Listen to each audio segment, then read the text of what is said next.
ada 365 kali kata jangan takut di Alkitab. Jadi Anda dalam setahun tidak perlu takut, karena setiap hari Allah mengatakan kepada Anda, jangan takut. Lalu menjadi pertanyaan saya, bagaimana dengan tahun yang harinya sampai 166 hari? Di mana ada tahun di bulan Februari harinya sampai 29 hari. Apakah Allah pada 366 hari itu beristirahat dan tidak mengatakan jangan takut kepada Anda? Apakah Allah lalai di sana? Atau Allah lupa atau tidak tahu bahwa ada tahun yang harinya sampai 366 hari? Yang menjadi pertanyaan saya, apakah benar ada 365 kali kata jangan takut di Alkitab? Jika digabungkan dengan kata jangan khawatir, jangan bimbang, apakah benar? Saya tidak tahu siapa orang atau hamba Tuhan atau pendeta yang pertama kali, atau influencer di YouTube dan di media sosial yang pertama kali mempopulerkan kata ini, frasa jangan takut ini ada 365 kali di Alkitab. Tapi yang pasti saya dapat pastikan kepada Anda bahwa tidak ada 365 frasa di Alkitab yang mengatakan jangan takut, maupun ditambahkan dengan frasa jangan khawatir, jangan bimbang. Tidak ada. Itu bukanlah kebenaran, dan Alkitab tidak pernah memberitakannya. Saudaraku, ketakutan adalah bagian alami dari diri manusia. Dan ketakutan menjadi dosa karena ketakutan atau kekhawatiran kita sedang menempatkan diri kita menjadi Tuhan, dan kita tidak percaya pada Tuhan yang berkuasa. Dan kuasa Tuhan tidak ditentukan dari kata-kata hamba Tuhan yang mengatakan bahwa ada 365 kali kata di Alkitab jangan takut. Kuasa Tuhan tidak dibatasi oleh itu. Dan Alkitab tetap berotoritas dan berkuasa untuk menolong Anda di masa-masa gelap, di masa-masa ketakutan, di masa-masa kecemasan. Meskipun tidak ada kata itu, tidak ada frasa 365 hari di Alkitab, jangan takut.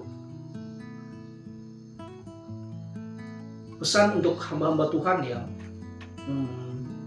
mempopulerkan kata-kata ini tanpa melihat data dan tanpa mempelajari dan tanpa mencari kebenarannya, Anda perlu membaca ini di dalam Kisah Para Rasul pasal yang ke-8 ayat 22 sampai 24. Saya akan membacakan untuk Anda. Jadi bertobatlah dari kejahatanmu ini dan berdoalah kepada Tuhan supaya Ia mengampuni niat hatimu ini. Sebab kulihat bahwa hatimu seperti empedu yang pahit dan terjerat dalam kejahatan. Suatu kejahatan ketika Anda berbohong kepada jemaat Anda, dan suatu kejahatan ketika Anda tidak belajar lagi dan mencari kebenaran tentang topik ini. Alasan utama kita jangan takut dan tidak perlu khawatir ada pada sifat-sifat Allah yang setia, sifat-sifat Allah yang berkuasa, dan sifat-sifat Allah yang kudus, suci. Dan yang paling terpenting adalah kita dapat melihat pada Injil kasih karunia. Alasan kita jangan takut bahwa faktanya Kristus telah disalibkan untuk membebaskan kita dari dosa. Kristus telah menyatakan kasih yang begitu besar melalui penderitaannya dan kebangkitannya. Ini menjadi alasan kuat mengapa kita tidak perlu takut menjalani hari-hari kita ketika kita melayani Tuhan, ketika kita setia kepada Tuhan, ketika kita meninggalkan kejahatan-kejahatan kita dan memilih untuk bekerja dengan jujur di tengah-tengah dunia yang tidak jujur. Jadi alasan kita tidak perlu takut ada pada sifat-sifat Allah yang begitu indah. Dan di balik keindahan itu, Dia adalah Allah yang berkuasa di atas dunia ini. Dia adalah pencipta dunia ini. Jadi saudaraku, yang terpenting bukanlah tentang bagaimana Alkitab memberitakan kepada Anda ada 365 kali frasa jangan takut.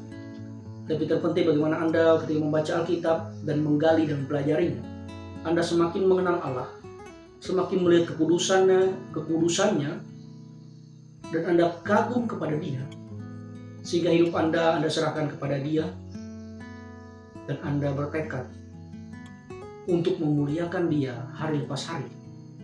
Anda menyerahkan hidup Anda untuk dipimpin oleh Roh Kudus dan bertobat setiap hari.